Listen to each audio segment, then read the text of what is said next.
Israel மீது Iran தாக்குதல் நடத்தி வரும் நிலையில் தாக்குதல் கடந்த முறையை கடுமையாக இஸ்ரேல் எச்சரித்திருக்கிறது. இரு நாடுகளும் போரை தீவிரப்படுத்தி வருவதால் மத்திய கிழக்கு நாடுகளில் போர் பதற்றம் ஏற்பட்டிருக்கிறது. விவரங்களோடு செய்தியாளர் பாலவெற்றிவேல் இணைந்திருக்கிறார். பாலவெற்றிவேல், நேற்று இரவு முதலே அங்கு மிகுந்த போர் பதற்றம் நிலவுகிறது. அமெரிக்காவும் கடும் எச்சரிக்கை விடுத்திருக்கிறது, பின்விளைவுகளை சந்திக்க நேரிடும் என்று. ஈரானுடைய தற்போதைய நிலை என்னவாக இருக்கிறது? தற்போது அங்கு எந்த மாதிரியான சூழல் நிலவுகிறது? பாலா, அக்டோபர் 1 ஈரானில் இருந்து 1400 கிலோமீட்டர் தொலைவில் இருக்கக்கூடிய இஸ்ரேலில் 180 பகுதிகள் குறிவைத்து தாக்குதல் நடத்தப்பட்டன. பாலிஸ்டிக் ஏவுகணைகளால் தாக்குதல் நடத்தப்பட்ட நிலையில இஸ்ரேலினுடைய ராணுவ தளபதியும் இஸ்ரேலினுடைய பிரதம மந்திரியும் செய்தியாளர்களை சந்தித்துள்ளனர். அவர்கள் முக்கியமான சில கருத்துக்களை வெளியிட்டிருக்கிறார்கள். குறிப்பாக ஐநா சபையின் உடைய பொதுச் செயலாளர் இஸ்ரேலுக்குள் செல்வதற்கு அனுமதி வழங்க மாட்டோம். ஐநாவினுடைய பொதுச் செயலாளரான ஆண்டனியோ குட்டரஸ் ஏற்கனவே இஸ்ரேல் தன்னுடைய போர் நிறுத்த நடவடிக்கைகளில் ஈடுபட வேண்டும் என நேற்று எச்சரிக்கை விடுத்திருந்தார். இந்நிலையில் ஆண்டனியோ குட்டரஸை தங்களுடைய நாட்டு எல்லைக்குள் அனுமதிக்க மாட்டோம் என தற்போது இஸ்ரேல் ஒரு எச்சரிக்கையை விடுத்திருக்கிறார்கள். அதன் தொடர்ச்சியாக தற்போது ஈரான் செயலுக்கு சில நாடுகள் ஆதரவும் தெரிவித்து வருகிறார்கள். குறிப்பாக ஈரானுக்கும் ஈராக்கிற்கும் ஏற்கனவே பிரச்சனை இருக்கிறது என்பது நம்ம புவி அரசியலை உற்று நோக்குவர்களுக்கு தெரியும். ஆனால் நேற்று நடந்த தாக்குதலுக்கு அரபு நாடுகள் இடையே பெரிய வரவேற்பு கிடைத்திருக்கிறது. குறிப்பாக இந்த லெபனானிற்கு தற்போது ரஷ்யாவும் ஆதரவு தெரிவிச்சிருக்கிறாங்க. சீனா தன்னுடைய நிலையான அவர்களுடைய நிலைப்பாட்டை இதுவரையும் வெளியிடாத நிலையில தற்போது இஸ்ரேல் புறம் அமெரிக்கா, ஐரோப்பிய யூனியன், பிரிட்டன், தென்கொரியா, ஜப்பான் உள்ளிட்ட நாடுகள் ஆதரவு தெரிவிச்சிருக்காங்க. வெளிப்படையாகவே ஈரானை எடுத்துக்கொண்டோம் என்றால் அவர்களுக்கு ரஷ்யா, சீனாவினுடைய வெளிப்படையான ஆதரவு இல்லாவிட்டாலும் மறைமுகமாக அவர்களுக்கு ஆதரவு இருக்கும் என அரசியல் நோக்கர்கள் தெரிவிக்கிறார்கள்.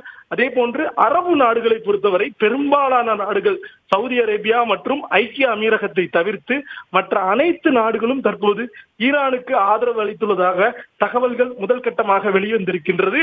இந்நிலையில் 1973 நடைபெற்ற இஸ்ரேல் மற்றும் அரபு நாடுகளுக்கு இடையிலான போரை போன்று மீண்டும் ஒரு போர் ஏற்பட வாய்ப்பு இருக்கிறதா என்கிற ரீதியில் சர்வதேச அரசியல் நோக்கர்கள் இந்த விஷயத்தை அணுகுகிறார்கள். ஏனென்றால் தற்போது இஸ்ரேலுக்கும் ஈரானுக்கும் நேரடியான போராக இது தொடங்கும் பட்சத்துல மேலும் பல நாடுகள் ஈரானுக்கு ஆதரவளிக்கலாம், பல நாடுகள் இஸ்ரேலுக்கு ஆதரவளிக்கலாம். அப்படி ஆதரவளிக்கும் போது இரண்டு நாடுகளுக்கு இடையிலான போர் மேலும் அந்த பிராந்தியத்துல விரிவடையும் என அஞ்சப்படுகிறது. பாலவெற்றிவேல், பொதுவாக இந்தியாவுமே மத்திய கிழக்கு பிராந்தியத்தில் ஒரு போர் ஏற்படுவதற்கான வாய்ப்பு இருக்கு அப்படின்னு கூட அமெரிக்காவில் இந்திய வெளியுறவுத்துறை அமைச்சர் ஜெய்சங்கர் பேசியிருக்காரு. இந்தியாவோட நிலைப்பாடு பொதுவாக நடுநிலை வகிக்கக்கூடிய நாடுகள், பொதுவாக பல நாடுகள், அமெரிக்கா உள்ளிட்ட நாடுகள் இஸ்ரேலுக்கு ஆதரவு தெரிவித்திருக்கின்றன. இந்தியா நடுநிலைமை வைத்திருக்கிறது. இந்தியாவோட அடுத்த கட்ட நிலைப்பாடு என்னவா இருக்கும்? இது ஒருவேளை மத்தியஸ்தம் பேசுவதற்கான வாய்ப்புகள் இருக்கா? பாலா, இந்தியாவை பொறுத்தவரை ஆரம்ப காலகட்டத்திலேயே அணிசேரா நாடுகள் என்கிற ஒரு கொள்கையில 3ஆம் உலக நாடுகள் பட்டியல்ல இருக்குது. வலதுசாரி நாடுகளும் கிடையாது, இடதுசாரி நாடுகளும் கிடையாது. அமைதியை விரும்பும் நாடுகளாக வளரும் நாடுகள் பட்டியல் என்கிற அந்த கொள்கையை தான் கடைபிடித்து வந்த நிலையில சமீப ஆண்டுகளாக இஸ்ரேலுக்கு இந்தியாவினுடைய ஆதரவு கொஞ்சம் அதிகமாக இருந்தது. இந்த போரை பொறுத்தவரை தற்போது இஸ்ரேல், ஈரான் இரண்டு நாடுகளும் இந்தியாவிற்கு மிகவும் முக்கியமான ஒரு நாடு. பொருளாதார ரீதியாகவும், வர்த்தக ரீதியாகவும், தொழில்நுட்ப ரீதியாகவும், அரசியல் ரீதியாகவும் இரண்டு நாடுகளுடைய தொடர்பும் இந்தியாவிற்கு அவசியம் என்பதன் காரணமாக இந்த போரை விரிவாக நிறுத்துவதற்கான முயற்சிகள்ல தான் இந்தியா உள்ளிட்ட நாடுகள்லாம் ஈடுபடுவார்கள். குறிப்பாக ஐநா சபையினுடைய பாதுகாப்பு கவுன்சிலின் கூட்டம் தற்போது நடைபெற்று வருகிறது. இந்த கூட்டத்துல ஒவ்வொரு நாடுகளும் தற்போது பல கருத்துக்களை தெரிவிப்பார்கள். இஸ்ரேலுக்கு, ஈரானுக்கும் அழுத்தங்கள் கொடுக்கப்படும்.